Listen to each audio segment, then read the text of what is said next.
실례합니다. 당신은 해리의 아내죠. 그렇죠. 저는 그렇습니다. 제가 뭔가 도와드릴까요? 당신이 가족과 결혼한 사람이라는 점을 고려하면 당신이 행운을 너무 많이 추구하고 있다고 생각하지 않나요? 당신은 시어머니에게 당신이 악몽이라고 말하고 있습니다. 이 예상치 못한 대결은 어느 날 오후에 잡담을 좋아하는 여자 줄리엣이 식료품점에서 나에게 다가왔을 때 일어났습니다. 그녀는 내 시어머니의 친구이자 이웃입니다. 나는 이런 비난에 전혀 모르고 시어머니를 괴롭히는 것이 전혀 말도 안 된다. 내가 그런 문제를 일으킬 것이라고 생각하는 것은 말도 안 된다. 나는 점점 더 당황스러워서 반박했다. 무슨 말인지 잘 모르겠다. 그런 짓은 안 했는데 내 말은 귀에 들리지 않았다. 줄리엣은 끈질기게 말 한마디도 듣지 않았다. 내가 더 심한 말을 했을 때 그녀는 구질구질한 변명 그만하고 시어머니를 공손하게 대하라고 말했다. 나는 내가 하는 일을 믿을 수가 없었다. 여기에서 학대당하는 사람이 있는지 들었는데 저였어요. 제 이름은 아만다예요. 남편 해리와 결혼한 지 거의 한 달이 됐어요. 사람들이 우리를 아직 신혼생활을 즐기고 있는 신혼부부라고 말할 수 있겠네요. 해리는 내 여생을 그와 함께 보내고 싶었고 그래서 우리가 결혼하게 되었습니다. 함께라면 행복한 삶을 살 수 있을 거라 믿어 의심치 않습니다. 그렇게 생각했고 의심하지 않았지만 그런 지옥이 내 꿈에서 나를 기다리고 있다고 누가 생각이나 했을까요? 신혼생활의 계획은 해리와 제가 결혼 후 새 콘도에서 살기로 했는데요. 콘도는 등록일 이전에 완공될 예정이었고 혼인신고를 한 후 조금씩 입주를 시작할 예정이었습니다. 건축업자 측에서 예상치 못한 문제로 인해 콘도 완공이 약 2개월 정도 지연되었습니다. 이는 이사 계획을 예상대로 진행할 수 없다는 것을 의미합니다. 처음에는 등록 날짜를 연기하여 이사 날짜를 고려했지만 등록 날짜는 우리가 가지고 있는 것이었습니다.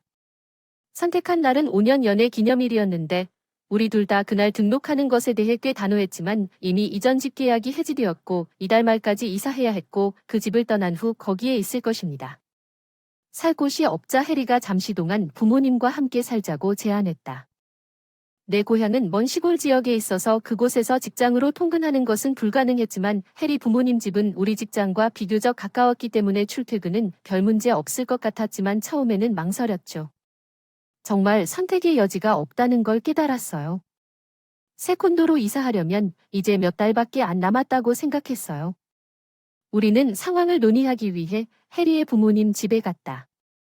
나는 해리의 부모님이 평범한 부부처럼 보이기 전에 만났다. 수다스러운 어머니와 조용한 아버지.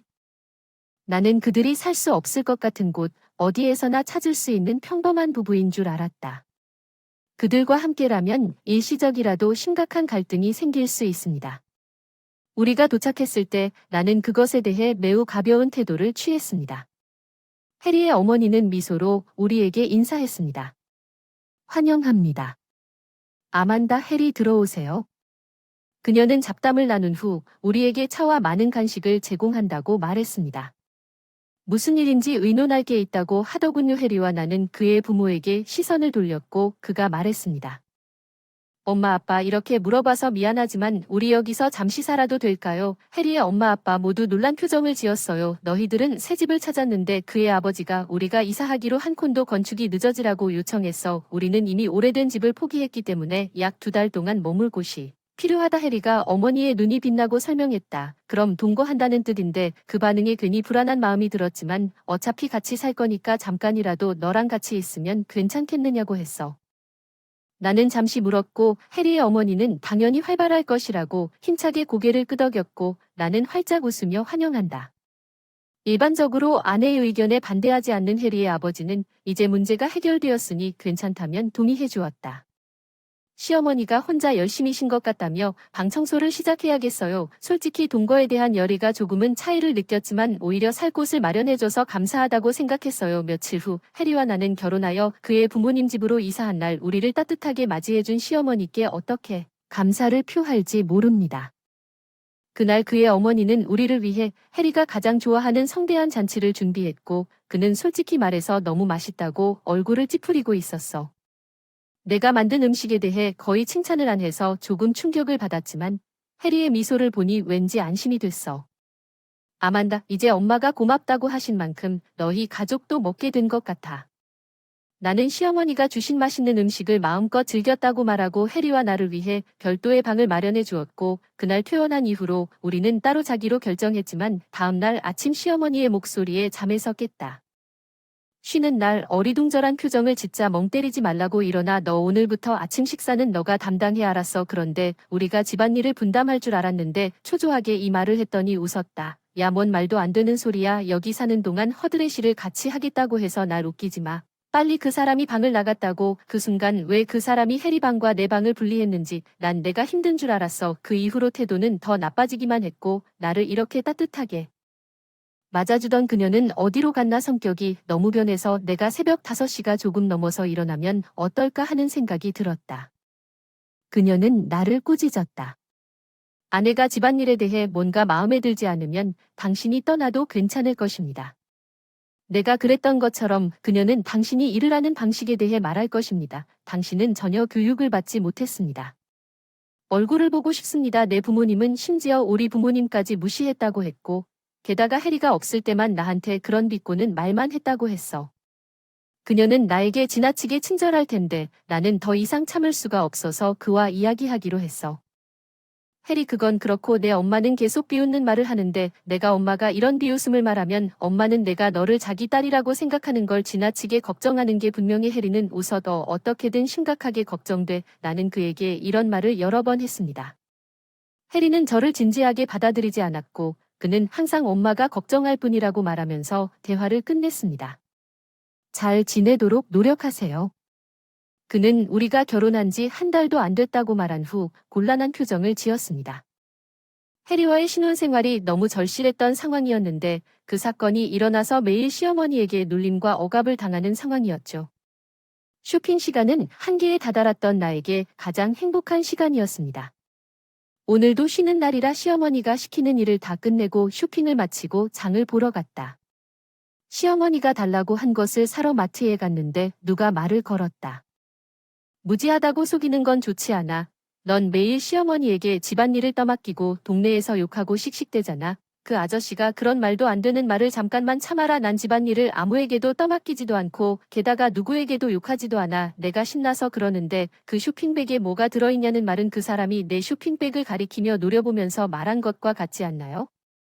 그건 사실이 아니에요. 오늘은 그냥 아무리 하려고 해도 퇴근한 것뿐이에요. 그녀는 듣기 싫은 것 같다고 설명하고는 한숨을 쉬며 이렇게 실망스러운 며느리를 두고 너무 안타깝다며 당신이 버린 집안일을 집에서 하고 있을 거라 말하고는 그 순간 떠났다. 뭔가 찰칵하는 느낌이 들어서 시어머니를 괴롭히는 건 나야. 집안일을 떠맡고 욕설을 퍼붓는 건 나야말로 말도 안 되는 집안일 밀고 욕설을 퍼붓고 떠들면서 나한테 모든 것을 강요하는 건 다 그 사람의 전부야. 다 시어머니 생각에 내가 집에 돌아오자마자 아무것도 사지 않고 마트에서 나왔다고 시어머니가 기다리고 계셨는데 늦었구나. 이때까지 화내는 게 창피하다고 하셨다.